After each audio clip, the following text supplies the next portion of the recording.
3 দিনের ব্যবধানে দুবার কলকাতা লিগে আবারও চ্যাম্পিয়ন ইস্টবেঙ্গল এফসি। আবারও কলকাতা লিগ চ্যাম্পিয়ন হলো ইস্টবেঙ্গল। মাত্র 3 দিনের ব্যবধানে দুবার শিরোপা ঘরে তুলল লাল হলুদরা।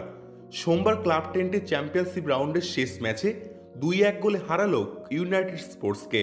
আর এই জয়ের সঙ্গেই অপরাজিত থেকে জিতে নিল 41তম কলকাতা লিগ খেতাব। ম্যাচের আগে সমীকরণ ছিল সহজ, ড্র করলেই চ্যাম্পিয়ন হবে ইস্টবেঙ্গল। কিন্তু বিনোর জর্জের ছেলেরা নামলেন জয়ের স্বপ্ন নিয়েই। দর্শকদের সামনে ট্রফি তুলে ধরার স্বপ্ন নিয়ে মাঠে নামলেন লাল হলুদরা।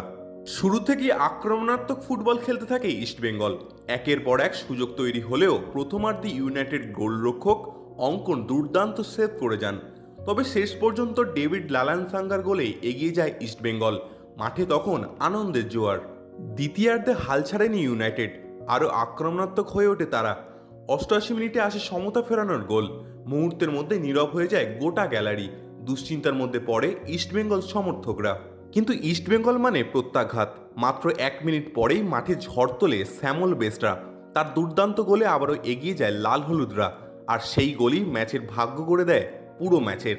শেষ বাঁশি বাজতে আনন্দে ফেটে পড়ে গোটা মাঠ। খেলোয়াড় ও কোচ দৌড়ে যান দর্শকদের দিকে। গ্যালারিতে জ্বলে ওঠে মশাল। সমর্থকরা উল্লাসে ভাসেন, কারণ 41তম বারের মতো কলকাতা লিগ শিরোপা উঠল ইস্টবেঙ্গলের হাতে। এদিন ম্যাচ শুরু হওয়ার আগে ইস্টবেঙ্গলের হাতে তুলে দেওয়া হয়েছিল গতবারের লিগ ট্রফিও। অর্থাৎ হাইকোর্টের নির্দেশে ও আইএফের সিদ্ধান্তে শনিবারের পর সোমবার 3 দিনের ব্যবধানে দুবার লিগ চ্যাম্পিয়ন হলো ইস্টবেঙ্গল। এরকম ইতিহাস খুব কম ক্লাবই গড়তে পেরেছে। একটা জিনিস পরিষ্কার, ইস্টবেঙ্গল মানে আবেগ, ইস্টবেঙ্গল মানে ইতিহাস। 41তম শিরোপা জিতে আবারও প্রমাণ করল লাল হলুদের রাজত্ব এখনও অটুট। আর সমর্থকদের কণ্ঠে গর্জে উঠল একটাই স্লোগান, ইস্টবেঙ্গল, ইস্টবেঙ্গল।